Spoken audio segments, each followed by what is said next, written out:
Oleh karena kemurahan Tuhan, ku ada sampai hari ini.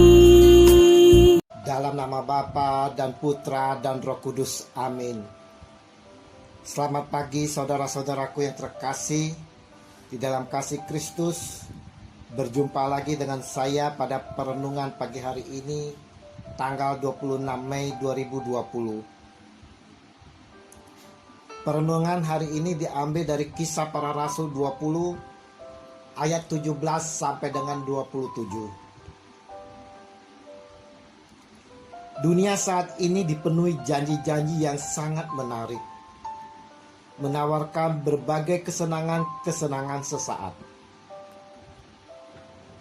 Sebagai orang Kristen yang percaya akan Yesus, kita harus dapat dengan penuh bijak dan hikmat menyikapi semuanya itu. Janganlah kita tergoda, terpengaruhi oleh dunia sehingga kita jauh dari Tuhan Yesus. Kita meninggalkan pelayanan kita, meninggalkan komunitas gereja kita, meninggalkan ekaristi demi kesenangan sesaat. Bagaimanakah saat ini untuk kita semua dengan situasi kondisi seperti dunia saat ini?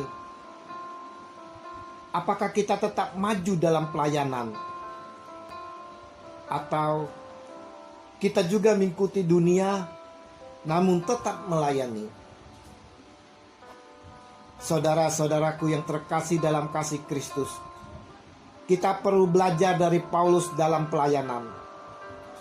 Paulus memiliki konsep pelayanan yang sangat jelas. Ia tidak ragu sedikit pun akan panggilannya sebagai pengabar Injil, meski itu berarti penderitaan atau kematian. Ayat 19 sampai 20 dan 24. Ia tidak hanya ingin menyenangkan telinga pendengarnya. Sasarannya adalah supaya orang bertobat dan percaya kepada Tuhan Yesus. Ayat 21. Itulah sebabnya ia memberitakan Injil baik kepada orang Yunani yang tidak mengenal Allah maupun kepada orang Yahudi yang ingin membunuh dia. Ia bahkan berkata bahwa ia telah memberitakan Injil kepada semua orang, baik yang diselamatkan maupun yang akan binasa. Ayat 26. Ia juga berorientasi pada tujuan akhir, yaitu menyelesaikan tugas yang diberikan oleh Tuhan kepada dia. Ayat 24. Paulus melayani bukan untuk kebesaran namanya atau untuk mengumpulkan kekayaan. Motivasi Paulus adalah untuk menyenangkan Tuhan dengan cara mencapai garis akhir yang telah ditetapkan oleh Tuhan, bukan oleh ambisi pribadinya. Inilah Paulus sebagai pelayan Tuhan yang dulu adalah seorang penjahat besar. Dulu dikenal dengan nama Saulus, yang selalu mengejar-ngejar pengikut Yesus untuk dibantai. Namun, oleh karena pertobatannya dan urapan Roh Kudus, dia berubah dramatis dan sebagai pengikut Kristus yang dapat dipercaya. Saudara-saudaraku yang terkasih dalam kasih Kristus, mungkin dulu kita seperti Saulus. Dulu kita selalu berbuat dosa. Namun sekarang kita telah dilahirkan kembali menjadi manusia baru, menjadi Paulus yang bertobat. Dan Yesus mau pertobatan kita sungguh kita nyatakan dalam kasih Yesus dengan mewartakan kabar sukacita Injil. Yesus mau kita juga melayaninya, melayani seperti Paulus. Maukah kita seperti Paulus? Maukah kita juga mau melayani Tuhan Yesus kemana saja kita diutus? Sering kita beranggapan bahwa kita tak mampu, tak punya keahlian seperti Paulus, tak pandai bicara, masih muda, tak layaklah, dan sebagainya.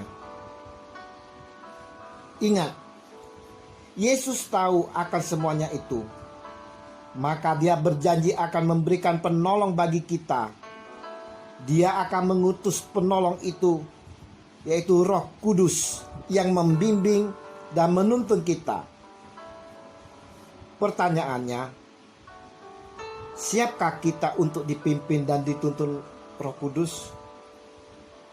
Maukah kita diajar oleh Roh Kudus? Saudara-saudaraku yang terkasih dalam kasih Kristus, sebagai pelayan, kita mau melihat bagaimana Paulus maju melayani dalam situasi dan kondisi yang dihadapi. Hal-hal yang dapat kita pelajari dari Paulus untuk sebagai pelayan adalah: Paulus melayani dengan rendah hati. Ayat 19a. Dia tidak haus pujian, tetapi mengembalikan pujian kepada Allah yang layak dipuji. Maukah kita rendah hati, melepaskan segala predikat kita? Paulus melayani tanpa mengeluh. Ayat 19b. Banyak mencucurkan air mata, banyak mengalami pencobaan, bahkan mau dibunuh.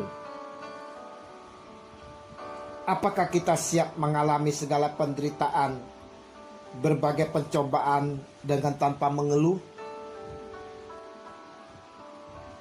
Paulus juga melayani dengan sekuat tenaga, tidak lalai, senantiasa bersaksi, tidak menghiraukan nyawanya, asal mencapai garis akhir dalam pelayanan yang Tuhan Yesus percayakan. 3 tahun siang malam menasehati dengan mencucurkan air mata. Maukah kita lakukan seperti Paulus dengan sekuat tenaga tanpa hitung-hitungan? Paulus juga melayani dengan motivasi murni, tidak mencari keuntungan, tidak mengingini perak atau emas atau pakaian, bekerja membiayai diri sendiri dan timnya, memberikan teladan dan contoh kepada jemaat untuk peduli. Bagaimana dengan kita? Apakah kita melayani karena suatu motivasi? Mengumpulkan PK, persembahan kasih? Penting meresponi panggilan pelayanan dengan menjalankannya dengan segenap hati. Pelayanan dengan segenap hati akan terlaksana jika ada kerendahan hati, tidak mengeluh, melayani sekuat tenaga, dan menjaga agar motivasi tetap murni, bukan mencari keuntungan. Kita mau seperti Paulus menjalani tugas suci ini dalam pelayanan dengan penuh kerendahan hati. Kita mau dengan sekuat tenaga tanpa hitung-hitungan. Mampukah kita? Kita mampu, dan pasti mampu kalau kita mau hidup di dalam firman-Nya, hidup dalam pimpinan dan bimbingan Roh Kudus. Maka mintalah senantiasa urapan baru dari Roh Kudus agar kita dimampukan. Saudara-saudaraku yang terkasih dalam kasih Kristus, marilah kita berlomba-lomba melayani dengan segenap hati. Jangan biarkan kesempatan berlalu dengan sia-sia. Karena itu, saudara-saudaraku yang kekasih, berdirilah teguh, jangan goyah, dan giatlah selalu dalam pekerjaan Tuhan. Sebab kamu tahu bahwa dalam persekutuan dengan Tuhan, jerih payahmu tidak sia-sia. 1 Korintus 15 ayat 58. Dan upah kita telah tersedia di sorga. Ayo, semangat dalam pelayanan. Kemuliaan kepada Bapa dan Putra dan Roh Kudus, seperti pada permulaan, sekarang, selalu, dan sepanjang segala abad. Amin. Dalam nama Bapa, Putra, dan Roh Kudus. Amin.